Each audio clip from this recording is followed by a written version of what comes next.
할렐루야! 한번 따라하겠습니다. 그들에게 넘겨주니라. 그들에게 넘겨주니라. 이와 같은 제목으로 오늘 요한복음 19장 16절로 22절 이 본문 내용의 말씀을 가지고 잠시 은혜를 나누기를 소망합니다. 오늘 본문 말씀의 내용이 예수님 십자가의 사건을 기록하고 있습니다. 저는 개인적으로 예수 십자가 하면 생각나는 것이 벌써 오래전이죠. 제가 어렸을 때 한 50년 전 제가 서울 자양동에서 살 때, 그때만 해도 서울이라고 하지만 빌딩도 별로 없었고, 그 자양동 여러분 기억하실 거예요. 다 주변이 상추밭이고 미나리밭이고 막 그랬어요. 말이 서울이지, 시골하고 별반 차이가 없는 그런 시대인데, 제가 기억하는 것은 그 교회가 있는데, 그 동네 교회, 제가 살던 그곳에 교회가 있는데, 그 어느 날 보니까 교회 그 뒤에 공터가 크게 있어요. 공터가 있는데 미국에서 오신 미국 선교사님들이 영화를 밤에 이제 보여주는 거예요. 저녁에 동네 사람들 저녁밥 먹으면 이제 다 이제 모으는 거예요. 그때만 해도 텔레비전이 이렇게 보급이 안 됐으니까 영화를 보여주는데 대형 천을 걸어놓고 영사기를 돌려서 영화를 보여주는데, 제가 어린 나이에 그때만 해도 글을 아직 학교 들어가기 직전이니까 글을 모르니까 그림만 볼 거 아니에요. 영화라고 해서 한국말로 나오는 것도 아니고 미국 영화인데, 영화를 보는데 웬 미국 아저씨가 그 십자가에 달려서 죽는 거예요. 못 박혀서. 그래서 어린 나이에 저는 그렇게 생각했어요.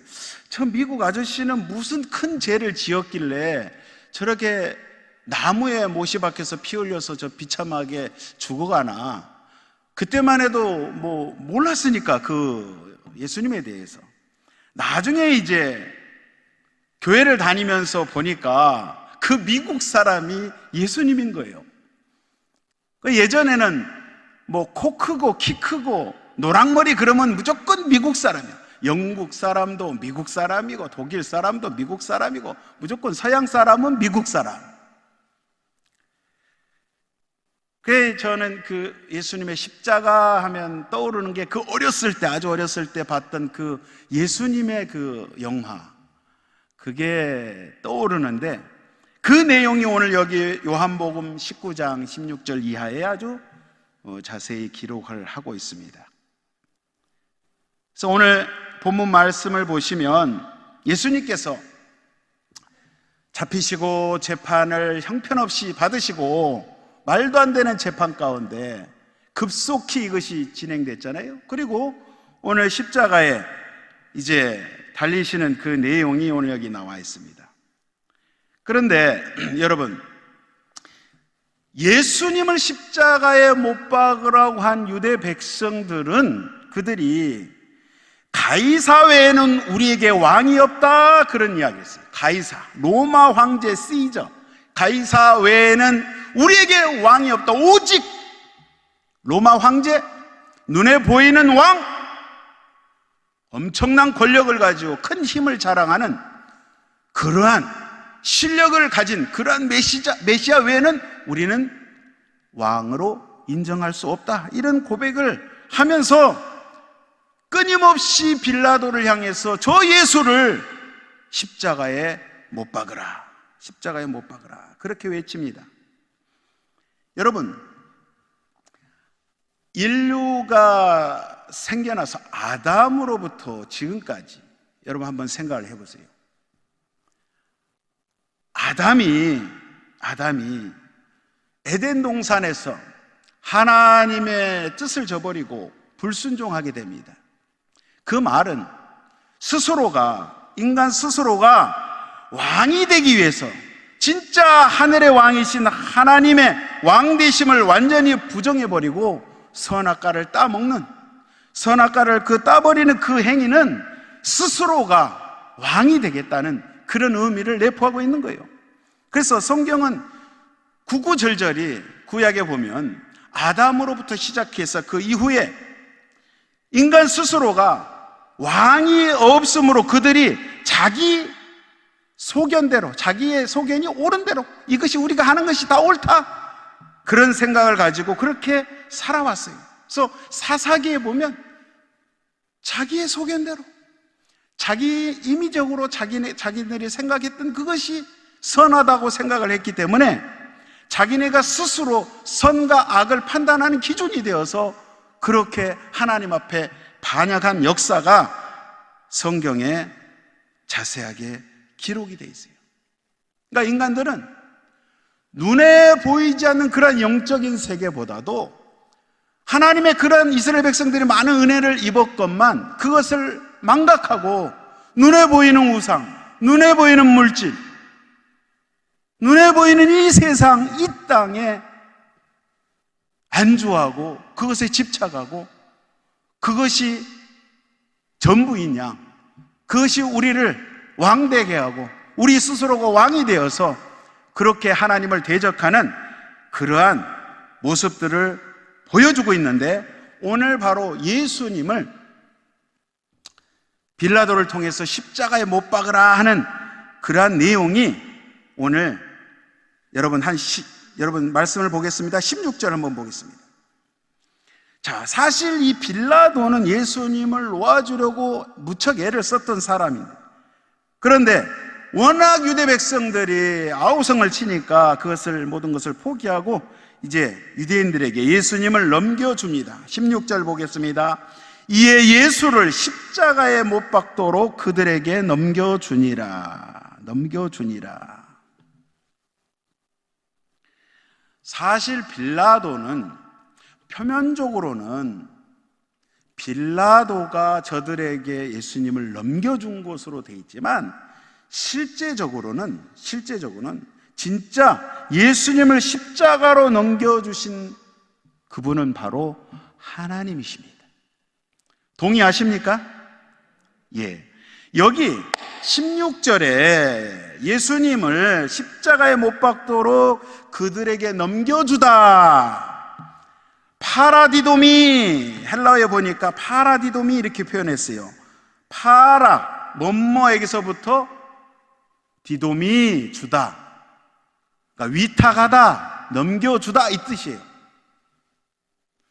똑같은 말이 로마서 8장 32절에 기록을 하고 있습니다. 자기 아들을 아끼지 아니하시고 우리 모든 사람을 위하여 내어주신 이가, 누가 내어줬다고요? 결국은 하나님께서 하셨다는 거예요. 하나님께서 누구를 위하여? 우리를 위하여, 모든 교회를 위하여 주님께서 파라디도미 내어주셨다는 거예요. 똑같은 단어를 쓰고 있어요. 그러니까 예수님을 십자가로 넘겨준 것은 빌라도는 그냥 상징적인 모형으로서 그를 세워가지고 하신 것이지, 실제적인 것은 하나님께서 그렇게 넘겨주셨다는 사실이에요. 저와 여러분들을 위해서 아무런 구원을 받을 만한 자격이 없는 저와 여러분들을 위해서 하나님께서 그렇게 하셨다는 거예요. 로마서 4장 25절에도 똑같은 말씀이 있습니다. 예수는 우리 범죄함을 위하여 내어줌이 되고, 주님이 그렇게 하셨다는 거예요. 그러면 여러분, 예수님의 이 십자가 사건, 사실 예수님의 십자가 사건의 주도권은 누가 가지고 계신가? 우리 하나님께서 가지고 계신다는 사실이에요. 그러면 왜 그토록 사랑하는 독생자를, 그 예수님을 십자가에 넘겨주는 그런 무서운 일을 왜 하나님께서 계획을 하셨는가? 왜 하나님께서 그렇게 하기로 하셨는가? 그것은 하나님의 은혜를 떠나 저와 여러분, 하나님의 은혜를 떠난 우리 인간들이 하나님 앞에서 얼마나 패역한 존재로 여겨지고 얼마나 더러운 존재로 여겨지는지를 그거를 가르쳐 주기 위해서 하나님께서 그렇게 하신 거예요. 그러니까 저와 여러분들은 다 티끌이란 말이에요. 티끌. 이미 죽었던 흙이에요. 티끌 먼지예요. 아담아예요. 티끌이에요. 티끌로는 아무 생명이 없고 아무런 존재 가치가 없는 저와 여러분들을 주님께서 주님의 진리의 뜻, 하나님의 뜻이 무엇인지를 깨달아 알기 위해서 주님께서 이 예수님의 십자가 사건, 예수님 그렇게 십자가에 죽게 하시도록 내어주셨다는 거예요. 여러분, 예수님께서 오늘 십자가에 달리셨을 때 예수님은 가운데 계시고 좌편과 우편에 두 강도, 흉악한 두 강도가 오늘 달렸습니다. 제가 앞전에 설교했을 때 빌라도가 그 이야기를 하죠. 유대인의 왕이라 하는 나사렛 예수, 이 예수를 놓아주기를 원하느냐, 너희들을 그들에게 이야기하잖아요. 아니면 바라바를 놓아주기를 원하냐. 여러분, 바라바의 이 이름을 보면 이게 아바라는 말이 원어에 바르가 이제 아람어로 아들이란 뜻이거든요. 아버지 아들. 그러니까 인간 아버지, 인간 세상의 그 아버지 아들, 우리를 말하는 거예요. 그러니까 다른 표현으로 어떤 사본에 보면 예수 바라바라고 이렇게 돼 있어요. 그러니까 두 사람 중에 한 사람은 나사렛 예수, 하늘 아버지의 아들 예수가 있고, 또 한 사람은 인간 아버지의 아들 예수가 두 사람이에요. 바라바라는 그 예수, 나사렛 예수, 우리가 믿는 예수 그리스도. 그런데 유대의 백성들은 우리가 원하는 것은 저 바라바다. 그래서 결국 오늘 이들이 외친 대로 예수 그리스도를 십자가에 못 박도록 내어주게 되었다는 그 내용이 오늘 여기 기록을 하고 있습니다.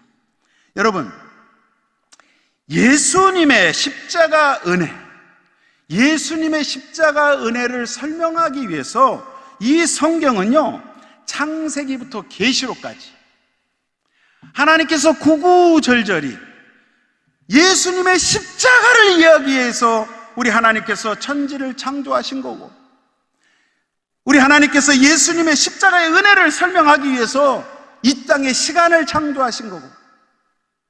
아멘은 없으시네. 하나님께서 십자가의 은혜를 설명하기 위해서 우리 모든 피조물을 각자의 자리에서 존재하게 하신 거예요. 그러니까 이 십자가를 설명하기 위해서 하나님께서 성경 맨 앞에 보면 아담이 창조되고 에덴 동산이 창조되고 선악과와 생명나무가 에덴에 서 있던 거예요. 에덴 동산에 있었던 거예요. 모두 다 십자가를 이야기하고자 한 거예요. 아브라함과 이삭과 야곱과 그 이후에 모든 성경에 등장하는 하나님의 언약의 후손들도 다 예수님의 십자가를 설명하기 위해서 예수님의 그림자로 보여주신 거예요.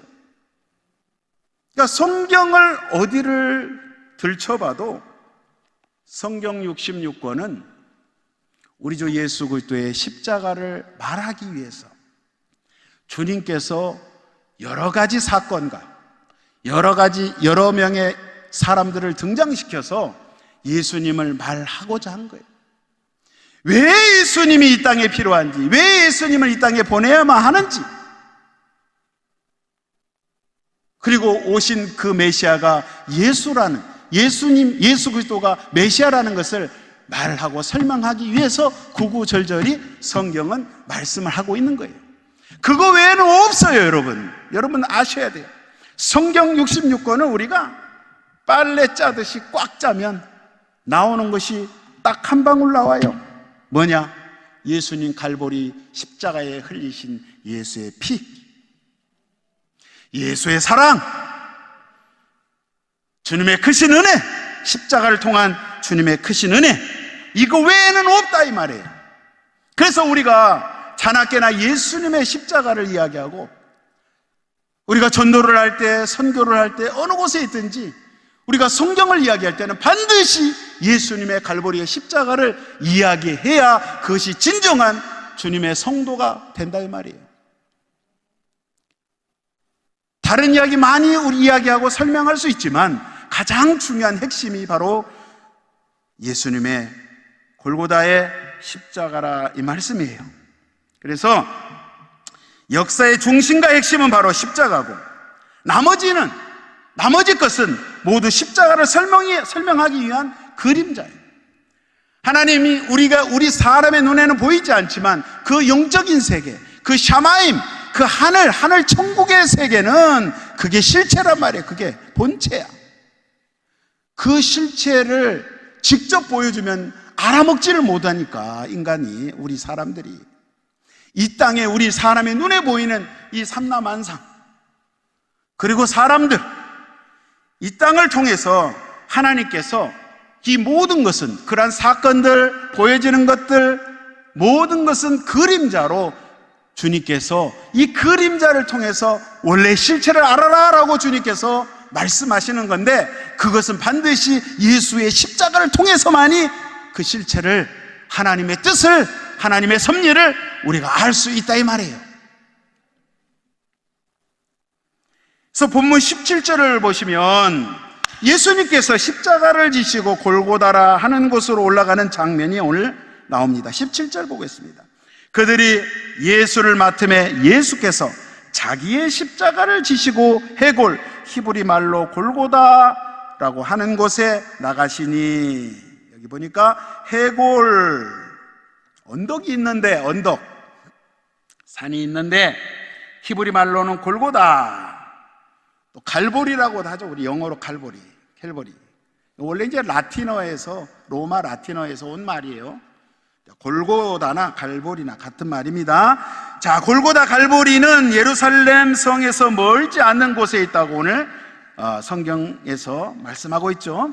자, 예루살렘 성은 어느 산에 지어져 있습니까? 시온산, 다른 말로 시온산. 자, 시온산을 또 무슨 산이라고 이야기합니까? 자, 성경을 보겠습니다. 역대하 3장 1절. 솔로몬이 예루살렘 모리아 산에 야훼 전 건축하기를 시작하니 그곳은 전에 야훼께서 그 아비 다윗에게 나타나신 곳이요 여부스 사람 오르난의 타작마당에 다윗이 정한 곳이라. 여기 보니까 어떤 산이요? 모리아산. 따라서 해보겠습니다. 모리아산. 그러니까 지금 우리 주 예수님께서 예수님이 십자가를 지고 이 모리아산, 그러니까 자기가 죽어야 되는데 이 자기가 죽을 나무를 짊어지고 모리아산으로 올라갔던 성경의 어떤 인물을 우리가 떠올리게 되죠? 아브라함의 아들 누구? 이삭. 자, 이삭을 떠올리게 합니다. 예수님이 자기가 매달릴 그 나무를 짊어지고 자, 모리아산을 올라가는 예수를 우리가 생각할 수 있어요. 여러분, 성경에, 우리 한국어 성경에는 그냥 십자가 그러면 우리가 저기 나와 있는 저 벽에 한번 보세요. 저 열십자로 십자가, 큰 십자가 있죠? 저 십자가를 생각하는데 실제 성경에서 십자가는 스타로스, 따라서 한번 해보세요. 스타로스. 한번 따라서 해보세요. 헬라어입니다. 스타로스. 원어 성경에는 스타로스라고 되어 있어요. 그건 뭐냐? 저걸 말하는 게 아니라 나무 기둥, 말뚝을 말해요. 땅에다가 나무 말뚝 하나를 이렇게 딱 세로로 이거 박잖아요. 거기에 예수님께서 가로 막대기, 가로 나무, 그거를 걸머지고 갈보리 언덕에서 저기 가로 세로에 조립을 해가지고 예수님이 그 형틀에 달려서 못 박혀서 돌아가셨어요. 그래서 성경에서는 스타로스 이렇게 해요. 나무 기둥을 이야기를 합니다. 여러분 그걸 참고하시고 들으셔야 돼요. 자, 예수님께서 자기가 죽어야 될 그 십자가 나무를 짊어지시고 모리아산, 그 예루살렘에 있는 그 언덕에 올라가시는데, 자, 방금 말씀드린 아브라함의 아들 이삭이 똑같은 그러한 장면을 연상한다 그랬잖아요.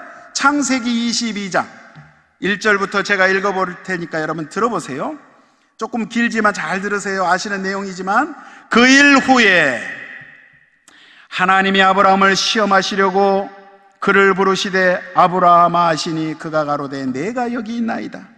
야훼께서 가라사대 네 아들 네 사랑하는 독자 이삭을 데리고 모리아 땅으로 가서 내가 내게 지시하는 한 산 거기서 그를 번제로 드리라.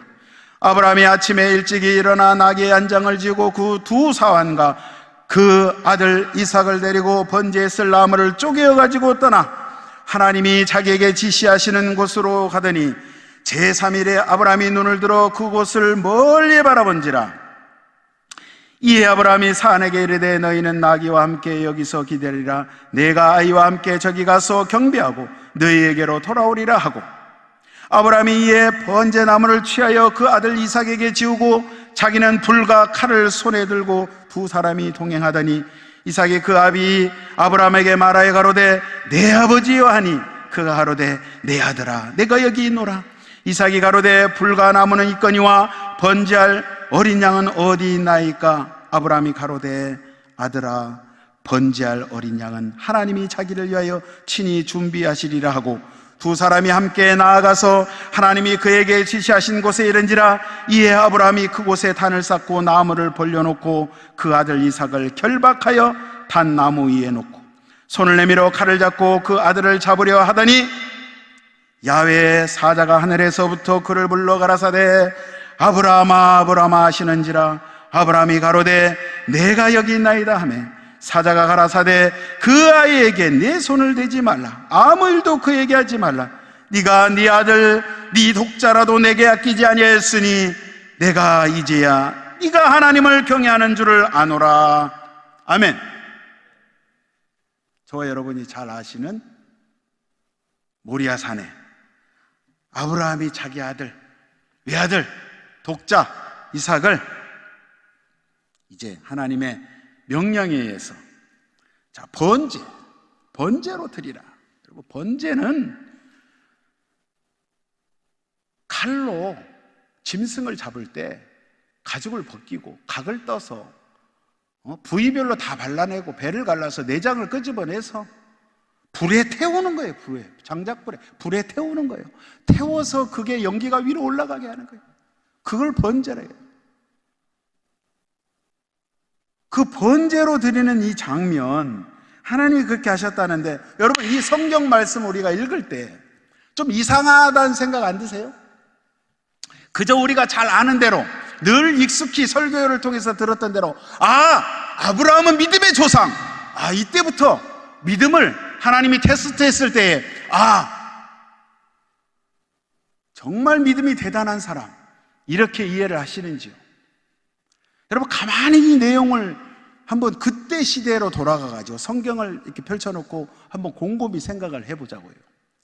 과연 아브라함이 그러한 믿음이 있었던 사람인지, 그런 믿음을 소유하고 있었던 사람인지 여러분 생각해 보세요. 100살에 난 아들을 금이야 오기야 키우는데 그 아들을 세상에 번제로 잡아서 제사로 드리라는 거예요. 그랬을 때 여기 보면 아브라함이 희한하게 찍소리 안 하고 아무 반응 안 하고 하이 와카리마스 아리마스 예 주님 알겠습니다. 제가 그렇게 하겠습니다. 아들 이삭도 좀 신기해. 물론 질문은 해요. 아버지, 우리가 불도 있고 말이야, 칼도 있고 뭐 번제에 드릴 장작도 있고 나무도 있고 다 있는데 재물은 어디 있습니까? 궁금해 하잖아요. 그런데 보통 이 정도 나이 되면 애들이, 요즘은요 초등학교만 다 해도 요즘 애들 말로 눈치 깝니다. 금방 알아요. 누구를 잡아 죽일지, 이 영감탱이가 누구를 죽일지 벌써 알고 톡 깨요. 도망갑니다. 그리고 그 후에 결박을 했을 때 또 가만히 있네? 뭐 이삭이 믿음이 좋아서? 잘 생각해 보세요. 얼마든지 이 할아버지 말이야, 이거 나이가 100살 120살 다 됐는데 확 밀어버리면 뭐 무슨 힘이 있어요? 도망칠 수도 있단 말이에요. 아브라함을 보잔 말이에요. 아브라함은요 그때 당시에 족장으로서 제사장이에요. 제사장. 한두 번 이 번제를 드려본 적이, 이 전문가의 전문가, 짐승 잡는 데는 목축업을 했기 때문에 칼을 들어서 배를 가르고 어디에 어떤 부위가 있는지, 어떻게 제사를 지내야 되는지 날마다 그 짓을 했던 사람이기 때문에 너무너무 잘 아는 사람이에요. 그런데 아들을, 그것도 100살에 난 그 귀한 아들을, 여러분 제가 30살에 첫 아들을 낳았어요. 아들 저는 둘입니다. 30살에 난 아들도 바치라 그러면은 바칠 수 있겠어요, 여러분? 근데 100살에 어렵게 얻은 불가능한 가운데 얻은 그 자식을 하나님께서 바치라는데 아무 말 없이, 군말 없이 예! 하고 그렇게 하냐고요. 그렇게 믿음이 좋습니까? 성경 어디를 뒤져봐도 아브라함이 그렇게 믿음 좋은 걸 제가 못 봤어요. 왜냐? 그 이후에 아브라함의 행동을 보면 그런 믿음의 사람이 아니에요. 많은 첩을 거느리고 그 이외에도 하나님의 말씀을 어겼던 구절이 한두 군데가 아니라 이 말이에요. 그러면 왜 하나님께서 이 창세기 22장 1절 이하에 이 모리아 산에서 아들을 번제로 드리는 것을 하는 것이냐면, 바로 우리 주 예수 그리스도의 십자가의 희생의 제사, 그것을 주님께서 그림자로서 너희가 이 사건을 보고 하나님의 뜻을 깨달아 알라라고 주님께서 말씀하시고자 그것을 기록한 거예요. 그러면 이 내용은 다시 말씀드리면 이 모리아 산의 사건은 하나님의 아들 되신 예수님의 이야기라 이 말이에요.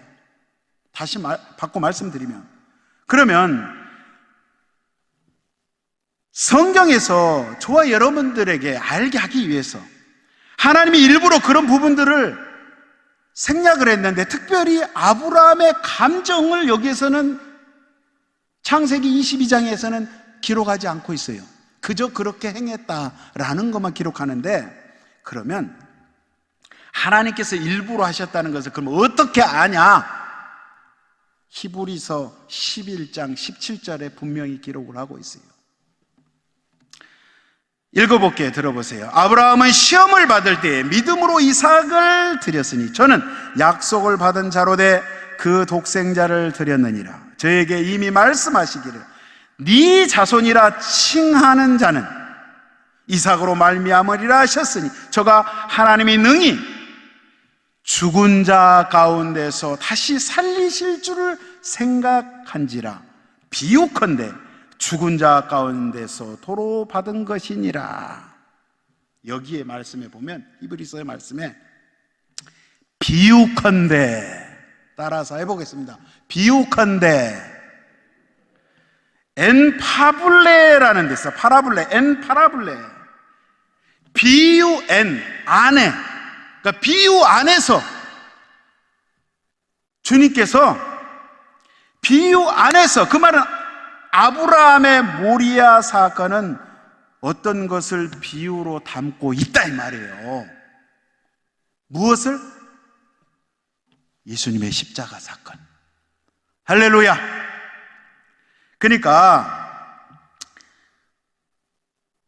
저와 여러분들은 예수님의 십자가 아니면 죽을 수밖에 없는 그러한 죄인들인데, 우리의 옛사람의 죽음과 부활, 새 사람의 부활, 그것을 비유로 담고 있다, 이 말씀이에요.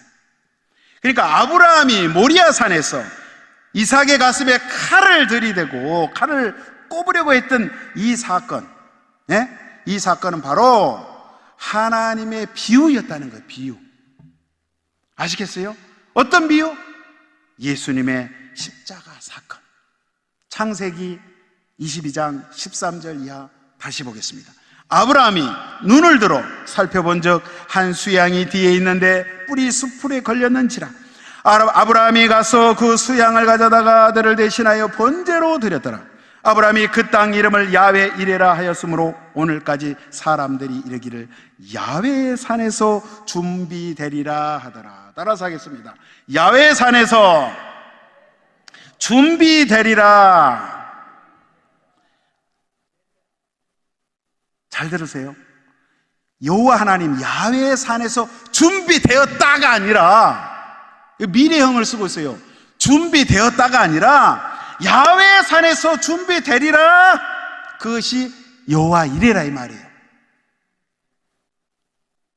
다시 말씀드리면 창세기 22장의 이 내용은 이 산에서 하나님의 어린 양을 준비하리라, 이 비유를 담고 있다는 말씀입니다. 그러니까 여호와 야훼 이레, 이 말에는 이 사건, 모리아산, 이 사건 이후로부터, 그러니까 그 이후로 2000년이 지났죠. 예수님 오시려면 2000년 후에 예수라는 번제물을 하나님께서 친히 준비하신다, 이런 뜻을 가지고 있어요. 다시 말씀드리면 하나님께서 아브라함과 이삭의 이 이야기를 통해서 하나님이 준비하신 일을 보이고 계신다는 그러한 뜻을 담고 있다, 이 말이에요. 그래서 미래 시제형을 썼어요. 성경에 보면 주님께서 준비하신다. 아멘이십니까? 자, 아들은 그 아비를 따라서 자신이 매달려 죽어야 할 나무를 짊어지고 십자가를 짊어지고 오늘 여기 해골 언덕, 죽음의 땅, 죽음의 땅으로 주님이 가십니다. 그 땅이 어디입니까? 지금의 오늘날 그 땅이 어디입니까? 저와 여러분이 서 있는 땅, 이 세상이에요. 하나님께서 인카네이션 하셨어요. 성육신 하셨어요. 중국말로 따오청 로선, 하나님 홀로고스, 그 말씀 되신 그 하나님께서 육체를 입고 이 땅에 오셨어요. 그게 성육신 사건. 주님이, 하나님이 직접 오셨어요. 그걸 우리가 달리 표현하니까 하나님의 아들, 그분이 성자 하나님, 그분 자체가 하나님, 말씀이 이 땅에 오셨다, 이 말이에요.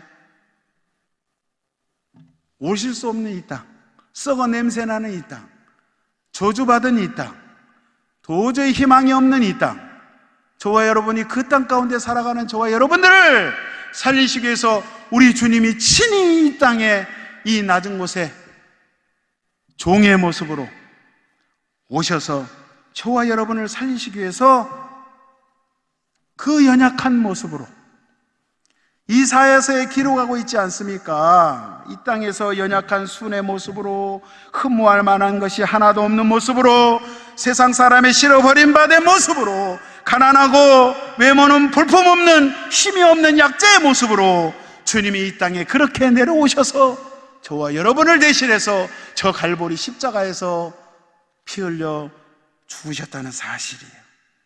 그래서 창세기 22장의 이 모리아산의 번제 사건은 예수님을 이야기하고자, 예수님의 십자가의 사건을 설명하고자 그림자로서, 어떤 한 모형으로서, 샘플로서 주님께서 보여주기 위해서 하나님께서 그렇게 창세기에 기록을 하고 계신다는 사실이에요. 창세기 22장 15절 이하에 보겠습니다. 야훼 사자가 하늘에서부터 두 번째 아브라함을 불러 가라사대, 야훼께서 이르시기를 내가 나를 가리켜 맹세하노니 네가 이같이 행하여 네 아들 내 독자를 아끼지 아니하였은즉. 이걸 누가 한 거죠? 하나님이 하셨어요. 아브라함이 믿음이 좋아서 한 게 아니라 하나님이 그렇게 하시고, 아브라함의 믿음도 하나님이 그로 하여금 그렇게 하셨기 때문에 믿음이 있는 것이지. 여러분, 우리가 믿는, 예수 믿는 이 믿음도 믿어지니까 믿어지는 거 아니에요? 내 의지로, 내 노력으로 우리가 시험 봐가지고, 무슨 학력고사, 예비고사, 수능시험 봐가지고 하듯이 우리가 시험 봐가지고 예수 믿습니까? 밖에 믿지 않는 불신자들 전도할 때 아무리 이야기를 해도 믿지를 않아요. 왜? 믿어지지 않는데. 하나님의 은혜가 임해야 돼요. 우리는 믿어지니까. 오늘 이 말씀이 그 말씀이에요. 네 아들 내 독자를 아끼지 아니하였은즉. 누가 한 거라고요? 하나님께서 하신 거예요. 근데 정작 복을 받는 거는 누구예요? 저와 여러분이에요. 17절에 내가 내게 큰 복을 주고 내 씨로 크게 성하여 하늘의 별과 같고 바닷가의 모래와 같게 하리니 네 씨가 그 대적의 문을 열리라. 하나님께서 행하신 그 근거로 아브라함이 믿음의 조상이 되고, 저와 여러분이, 교회가 복을 받는다는 거예요. 할렐루야. 그래서 우리가 복받은 성도예요. 그걸 한마디로 복음이다 이렇게 이야기하는 거예요. 그 복된 소식, 복음. 할렐루야. 그러니까 하나님께서 행하신 일 때문에, 그분의 은혜 때문에 우리가 복을 받아서 살아갈 수 있는 거예요. 그러니까 복받는 사람은 하나님의 행함에 의해서 아브라함의 복을 받는 거예요. 동의하십니까? 예. 그래서 여러분, 창세기 22장 6절 계속해서 보겠습니다. 아브라함이 이에 번제나무를 취하여 그 아들 이삭에게 지우고, 자, 십자가를 지고라는 말하고 똑같은 말이에요. 그 아들 이삭에게 지우고 자기는 불과 칼을 손에 들고 두 사람이 동행하더니, 이렇게 돼 있어요. 여러분, 불과 칼은 뭐예요? 불과 칼은, 자, 뭐 할 때 써요? 오늘 여기 보니까 재물을 잡을 때 그 도구로 쓰지 않습니까? 바꿔 말하면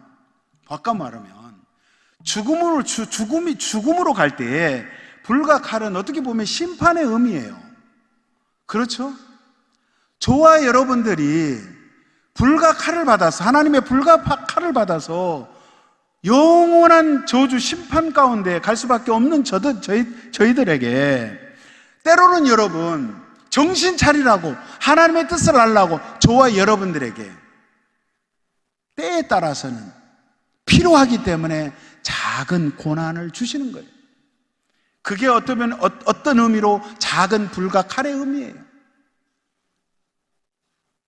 그러니까 여러분, 우리가 살아가면서 예수 믿고 살아가면서 고난이 없는 거 아니에요.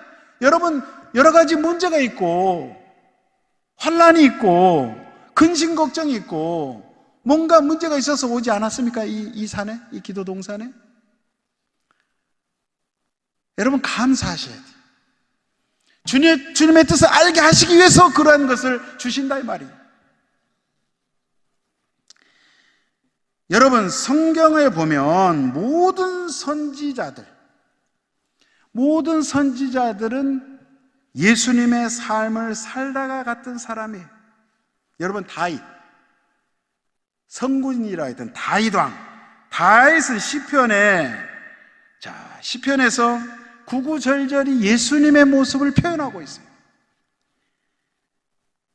그러니까 예수님이 십자가에서 말씀하신 게 다윗 시에 구구절절히 나와 있는데, 다윗이 예언한 게 아니라 사실 다윗은 그 인생을 살아가면서 그가 경험한 것을 기록한 거예요. 근데 기가 막히게도 예수님이 하신 말씀과 예수님의 그 생애, 예수님의 그 십자가까지의 그 모습, 그것을 기록을 하고 있어요.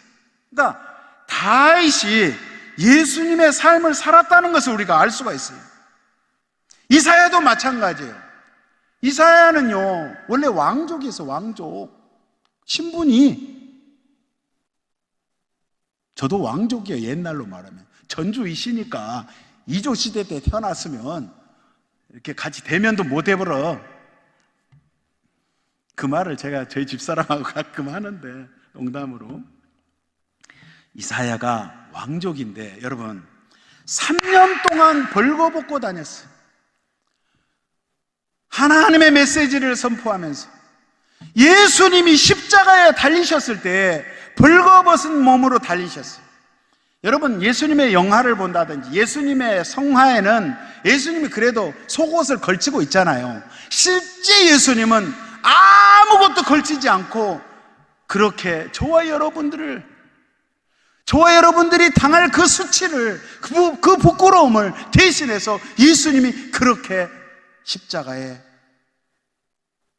벌거벗은 그런 모습으로 주님이 달리셨어요. 영화는 그냥 예의상, 그래도 예수님 어떻게 그냥 그렇게 할 수 없으니까 그래도 속옷이라도 걸치게 하시고 십자가에 다는 그런 모습으로 등장하지만, 이사야가 그의 삶을 통해서 예수님과 똑같은 그런 삶을 살았어요. 호세아 선지자도 마찬가지. 호세아 선지자도 똑같이 그렇게 살았어요.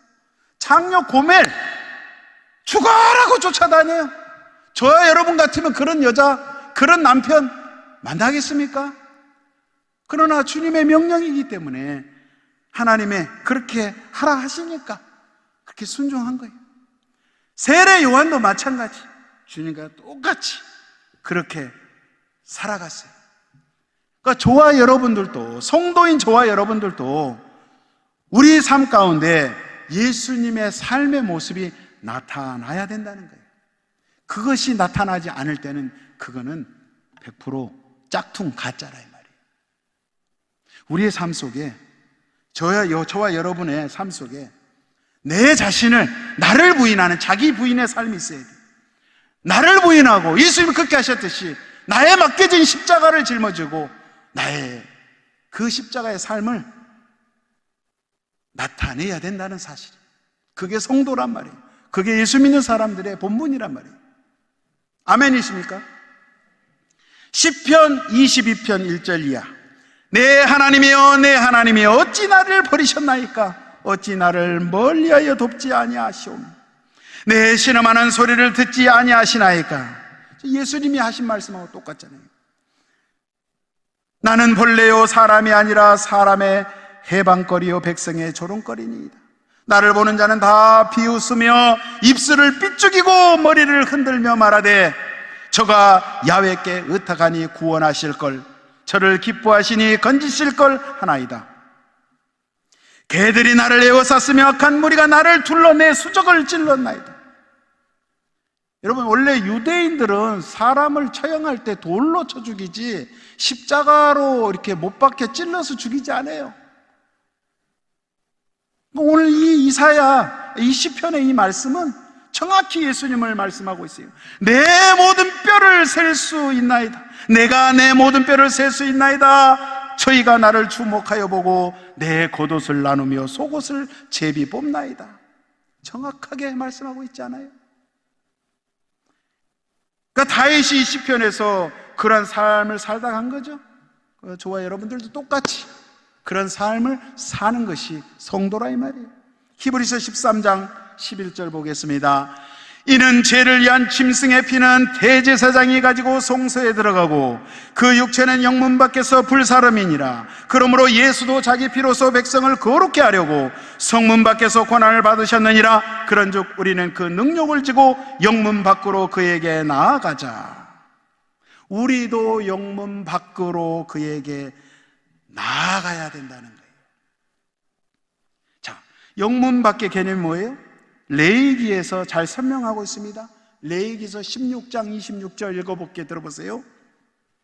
염소를 아사셀에게 보낸 자는 옷을 빨고 물로 몸을 씻은 후에 진에 들어올 것입니다. 속죄제 숫송아지와 속죄제 염소의 피를 송소로 들여다가 속자에 쓴즉 그 가죽과 고기와 똥은 밖으로 내어다가 불사를 것이요 불사른 자는 옷을 빨고 물로 몸을 씻은 후에 진에 들어올지니라. 예수님께서 예루살렘에서 영문 밖으로 십자가를 지고 나가서 모리아 산 위에서 죽었습니다. 돌아가셨어요. 왜 하필 영문 밖, 그 영 바깥에 나가야 되는, 왜 영 바깥에 나가야 되는지 그 이유를 오늘 이 레위기에서 설명을 하고 있는 거예요. 이스라엘 백성들은 1년에 한 번, 대속죄일에 2마리 염소가 필요합니다. 한 마리는 여러분이 잘 아는 아사셀 염소, 제물이에요, 제물. 죽여서 그 피를 받아가지고 지성소로 들어갑니다. 지성소, 성소, 그 다음 더 들어가면 지성소, 법궤가 있는 그 지성소, 법궤의 속죄소 위에 그 피를 뿌리고, 그 다음에 속죄소 앞에 뿌리고, 그 속죄소 위에 있는 뿔에 피를 바르고, 나머지는 그 고기는, 그 가죽과 그 똥은 영문 밖으로 내어다가 불태워 버리는 것이 그런 순서대로 돼 있어요. 예수님이 십자가를 지고 영문 밖으로 나아갔다는 것은 뭐가 되셨다는 거예요? 죽은 고기가 됐다는 거예요. 죽은 그런 모습, 배설물이 되었다는 거예요. 버려진다는 거예요. 두 번째 염소 아사셀은 어떻게 하죠? 대제사장이 죄인들의 죄를 안수해서 광야로 끌고 가서 광야에서 풀어놔요. 광야는 식량도 없고 아무것도 먹을 것도 없어. 그 풀어놓으면 어떻게 되겠어요? 죽을 수밖에 없죠. 죽음의 광야로 그냥 가는 거예요. 그러니까 예수님께서 저와 여러분을 대신해서 아사셀 염소가 되시고 예수님이 제물이 되어 주셨다는 사실, 그것을 이 두 염소가 우리 예수님을 설명하고 있는 것입니다. 그래서 결론은 예수님의 십자가 때문에 저와 여러분이 살 수 있고 살아난 거예요. 할렐루야! 그러니까 우리는 예수님의 십자가만 생각하면 얼마나 감사한지, 십자가만 바라보면 얼마나 은혜가 되는지, 바라보면 바라볼수록 눈물밖에 없고, 그저 내 이 은혜 갚을 길이 없는데, 내가 오늘 하루도 잠에서 깨어나서 오늘 하루를 시작할 때 하나님 아버지, 오늘 또 예수 안에 거하게 하여 주시니 감사합니다. 오늘 또 주님 안에서 호흡할 수 있게 하시니 감사합니다. 주여, 내가 무엇을 오늘 행하든지 간에, 누구를 만나든지 간에, 무슨 말을 하든지 간에 하나님 예수를 자랑하게 하여 주옵소서. 예수님의 십자가만을 증거하게 하여 주옵소서. 그렇게 살아가시기를 예수의 이름으로 축원드립니다. 사도 바울 선생이 이야기했습니다. 너희들은 매일같이 너희들의 삶을 산 제물로 드려라. 산 제물로 우리들의 삶을, 우리들의 생활을, 우리들의 인생을 날마다 산 제물로 드려라. 산 제물로 드려라는 건 뭐예요? 십자가를 지는 삶이 산 제물로 드리라는 것은, 제물은 뭐예요? 제물은 죽는 거예요. 희생의 제물은 죽는 거예요. 죽어져야 되는 거예요. 날마다 죽어야 되는 거예요. 예수님 때문에, 주님은 그렇게 하셨으니까 그게 우리 성도들의 삶이라는 거예요. 결론을 맺습니다. 여러분, 이 세상은, 우리가 이 세상에 살면서 아무리 많은 것을 얻어낸다 할지라도 하나님 나라에는 하나도 못 가지고 가. 하나도 못 가지고 가. 가지고 갈 수가 없어요. 빈손으로 왔기 때문에 그냥 빈손으로 가야 돼. 단지 단 하나, 하나님의 은혜. 하나님의 은혜 가운데 가면서, 하나님의 은혜 가운데 특별히 오늘 예수의 십자가의 은혜, 이 십자가의 은혜를 여러분을 꼭 붙드시기를 예수의 이름으로 축원드립니다. 여러분, 구원이라는 것, 구원의 주도권은 오직 우리 하나님께 있는 거예요. 우리 인간이 아무리 노력을 해요, 인간의 노력에 의해서 무엇을 행할 수 있다고요? 무엇을 취할 수 있다고요? 절대 아닙니다. 오직 예수, 오직 하나님의 말씀, 오직 십자가, 오직 하나님의 주권, 그걸 인정하시기를 예수의 이름으로 축원드립니다. 여러분, 근자에 우리가 세상에 나가면 전도하면 전도가 안 되는 이유가 우리 한국 교회, 특별히 한국 교회 우리 예수 믿는 성도들의 모습이 세상 사람들이 봤을 때는 성도의 모습이 아니기 때문에, 믿지 않는 사람들도 알아요. 어느 정도 알아요. 이제는 상당히 수준이 높아졌어요. 그리고 과거에 그 사람들도 다 주일학교 다녔던 사람들이에요. 적어도 우리 기독교는, 특별히 한국 기독교는 다른 종교와 좀 달라야 되지 않습니까? 네? 다른 종교에서는 신에게, 자기들이 믿는 신에게, 신이 좋아하는 것을 바칩니다. 신이 원하는 것을 드려요. 네? 신이 좋아하는, 자기들이 섬기는 그 신, 어떤 신이든 간에 세상 종교의 신들에게 자기들이 좋아하는 삶을 바치고, 네? 그들이 좋아하는 헌금을 바치고, 그들이 좋아하는 물질, 그들이 좋아하는 구제, 그들이 좋아하는 봉사, 그렇게 다 바쳐요. 그리고 뭔가 극락세계, 뭔가 새로운 좋은 그런 천국을 얻어내겠다 하는 것이 세상 종교 아닙니까? 근데 우리 기독교는 그게 아니에요. 우리가 하나님께 뭘 바쳐야지, 내가 뭐 원하는 거 얻어내는 그런 것이 아니에요. 내가 하나님께 이런 걸 바치면 하나님이 이렇게 해주시겠지. 하나님이 돈이 없으십니까? 하나님이 물질이 없으십니까? 이 세상 모든 것이 다 그분의 것인데 착각하면 안 된다 이 말이에요. 우리가 뭘 바쳐야 되지. 내가 이렇게 해야 주님이 기뻐하시지. 그것이 아니라 하나님께서 저와 여러분을 위해서 이미 해 주셨어요. 십자가를 통해서 주님이 친히 제물이 되어 주셔서, 그분 자체가 희생의 제물, 그분 자체가 헌물이 되어 주고, 그분 자체가 우리를 대신해서 드려 주셨어요.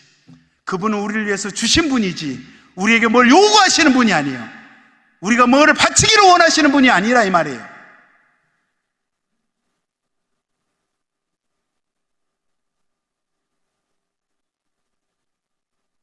우리 아버지가 우리에게 자기 아들을 제물로 바쳐버린 것, 그것이 오늘 갈보리의 십자가의 사건이고, 저와 여러분에게 말씀하시고자 하는 것은, 내가 너희들을 너무너무 사랑하기 때문에 독생자 예수를 십자가에서 죽기까지 내가 너희들을 위해서 쏟아부었다. 그거 좀 알아다오. 그거 좀 제발 알아다오. 그걸 말씀하시는 게 오늘 성경 말씀이에요. 그걸 설명하고자 오늘 이렇게 기록하고 있는 거예요. 여러분, 그 스페인 산티아고 순례길, 요즘 그 TV 보면 코로나 터지기 전에 많이 그 해외 여행 뭐 이런 프로 해가지고 방영도 했는데, 여러분 스페인에 가면 산티아고 순례길에 멜리데라는 작은 그 성당이 있어요. 카톨릭 성당이 있는데, 거기에는 예수님의 십자가의 모습이 좀 특이하게 돼 있어요. 보통 예수님 십자가 그러면 그 양손이 이제 못이 박혀 있는 그런 모습에 고난당하시고 고통 가운데 있는 순환당하시는 예수님의 십자가의 모습인데, 그 성당의 십자가는 특이한 게 왼쪽은 못에 박혀 있는데 오른쪽 손은 내려져 있는 게, 이렇게 오른쪽 손이 이렇게 내려져 있어요. 그에 얽힌 이야기가 있는데, 뭐 전설이죠. 쭉 내려온 이야기가 있는데, 어떤 신자가 죄를 짓고 신부님한테 찾아와서 고해성사를 했대요. 그 자기 죄를 이제 고백을 했는데 용서 안 받아요. 고해성사 했잖아요. 근데 똑같은 죄를 반복해서 계속 지으니까 이 신부님께서 그가 진정으로 회개하지 않는 것 같아서 더 이상 하나님의 이름으로 용서하지 못하겠다고 그렇게 해버렸다는 거예요. 목사님 죄송합니다. 시간이 초과되었습니다.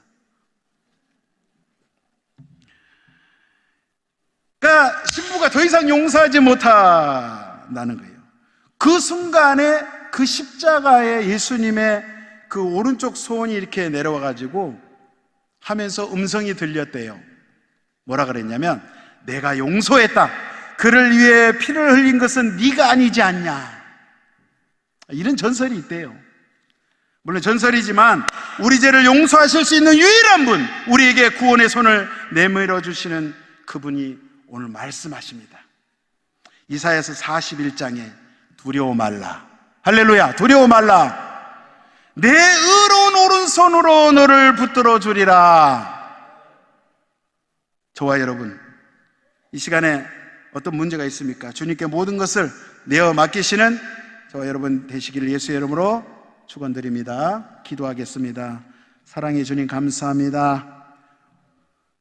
저희들 주님의 진리의 말씀 안에 있기를 소원하고 갈망합니다.